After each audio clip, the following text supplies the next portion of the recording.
안녕하세요, 김이사입니다. 오늘은 연애의 가벼움이라는 주제로 한번 얘기를 해보겠습니다. 남자와 여자가 만난다는 것은 제가 봤을 때는 한국이나 베트남이나 그 남녀 사이의 상성은 비슷한 것 같아요. 다만 차이가 있다면 한국이란 나라가 유교 문화권이다 보니까 여자들이 엄청 남자하고 나이 차이를 따지거든요. 그에 비해서 베트남은 나이 차이에 대해서 좀 관대하다, 뭐 이 정도 얘기할 수 있고, 제가 봤을 때는 한국 여자와 연애를 한다는 게 지금은 괴리감이 좀 심해서 국제결혼으로 눈을 돌리시는 분들이 많기는 하지만, 한편으로는 한국 남자들이 연애에 대한 주의사항도 좀 알아야 할 그런 게 있어서 오늘 한번 그 얘기를 해보고자 합니다. 첫 번째로, 국제결혼은 제가 누차 말하지만 결혼의 목적에 충실한 여자를 만나는 게 첫 번째고, 또 국제결혼의 특징이 한국에 들어오기까지 전 과정을 국제결혼의 진행 또는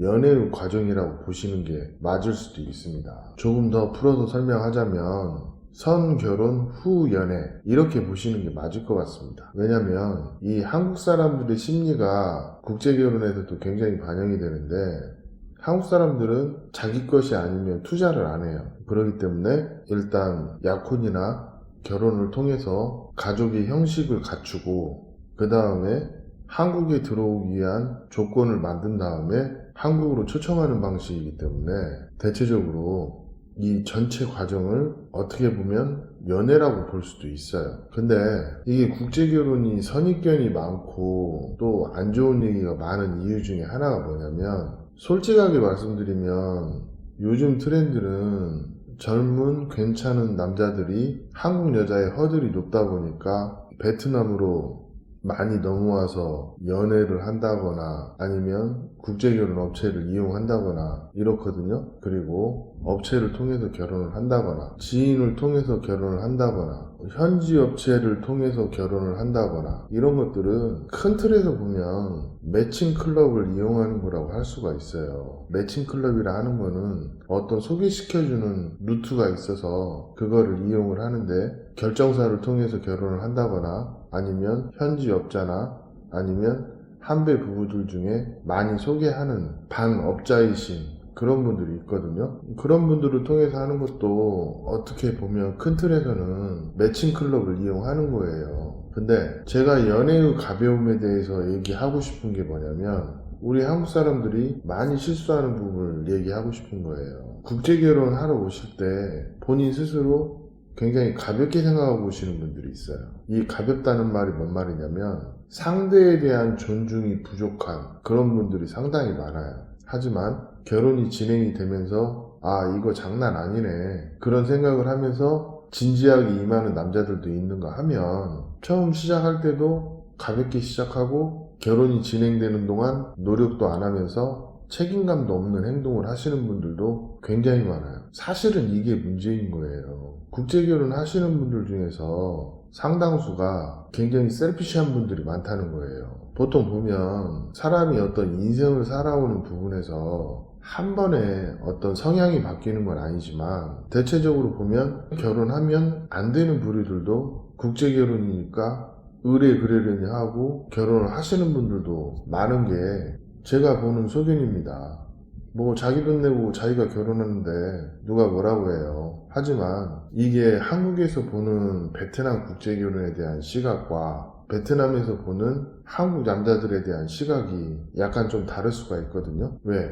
특히나 이 매칭 클럽을 통해서 여자를 소개받고 결혼하시는 분들은 대부분 그 국제결혼의 진행이 베트남에서 일어나다 보니까 정보가 굉장히 차단된 상태에서 하는 것도 있지만, 반대로 문제가 발생했을 때 대응하기 어려운 부분도 분명히 있긴 있거든요. 근데 제가 말하고 싶은 거는 이거예요. 남자하고 여자하고 만나면 잘 될 수도 있고 안 될 수도 있습니다. 그러면 잘 안 됐을 때 정상적인 생각을 하는 사람들은 차선책을 생각을 해요. 그러겠죠. 근데 가볍게 행동하고 가볍게 결혼하고서 그 여자랑 잘못되면 본인의 잘못은 생각도 안 하고 그냥 베트남 여자 소개한 사람이 잘못 소개해서 그렇다고 얘기하시는 분들이 상당히 많습니다. 근데 그 속을 좀 뒤집어 보면 돈으로 돈질하다가 후달려서 자충수 두시는 분들이 많고, 또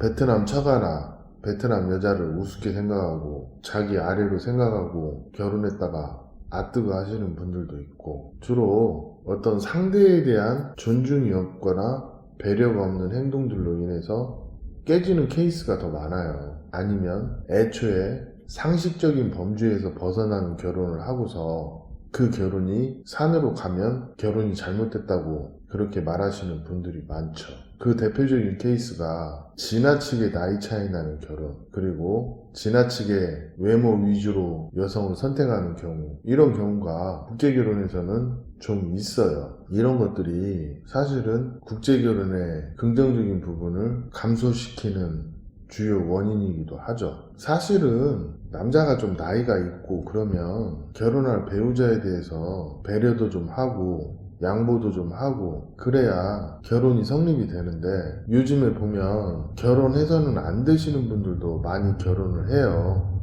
대표적인 케이스가 자기중심적이고 이기적인 분들, 그리고 두 번째가 상대방이 자신한테 어떤 말을 하면 못 받아들이고 수용 자체를 안 하시는 분들.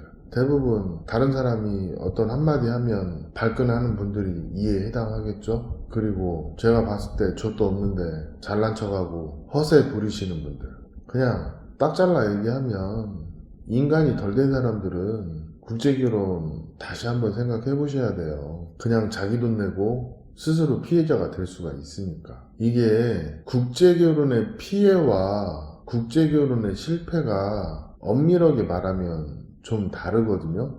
근데 국제결혼을 실패하시는 분들의 공통적인 특징이 어떤 조언을 받아들이지 못하고 자기 맘대로 하다가 스스로 결혼을 포기하거나, 아니면 상대 배우자와 감정의 골이 깊어져서 회복이 불가능한 상태까지 가버리면 그건 회복하기가 어렵죠.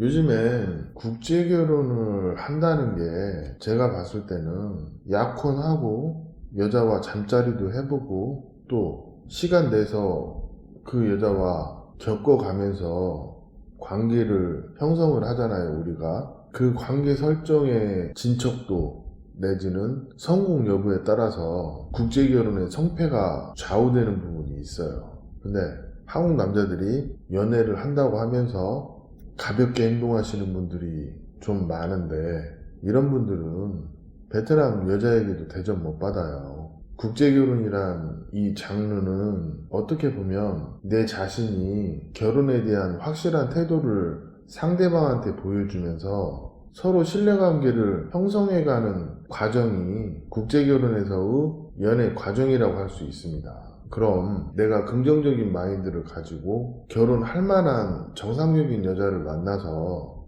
긍정적인 신뢰관계를 형성하면 서로 신뢰가 쌓이고 정상적인 결혼이 되죠. 근데 국제결혼에 대해서 굉장히 부정적인 생각을 가지고 계신 분들이 베트남 여자를 만나서 결혼을 진행을 하는데 의심하고 관리하려고 하고, 또 신부랑 계속 트러블을 만들면서 신뢰관계가 형성되는 게 아니라 나쁜 감정의 골이 깊어져서 파혼으로 가는 케이스도 많다는 거예요.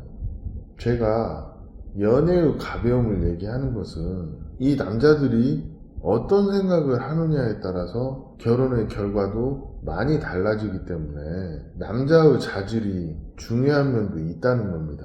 제 생각에는 국제결혼을 하시려면 내가 결혼에 대해서 준비가 되어 있는지, 또 이성적으로 여자와 대화를 할 수 있는지, 그리고 어느 정도는 여자에게 배려하고 관심 가져주고 양보할 수 있는지, 이런 것도 한번 따져보셔야 돼요. 결국은 제가 봤을 때 국제결혼의 가장 중요한 포인트는 내가 금전적으로 어느 정도 여유가 있고 정신적으로 안정이 되어 있을 때, 그때 국제결혼을 진행하는 게 가장 좋은 것 같습니다. 국제결혼도 심적인 안정이 굉장히 중요해요. 그래서 국제결혼에 대해서 부정적이신 분들은 저는 국제결혼을 진행하지 말라고 자신있게 말하고 싶어요. 그리고 요즘은 정보가 많이 오픈이 돼서 국제결혼으로 인한 피해는 많지 않아요. 대부분 국제 결혼을 진행하다가 결혼이 실패하는 케이스가 대부분이에요. 그렇기 때문에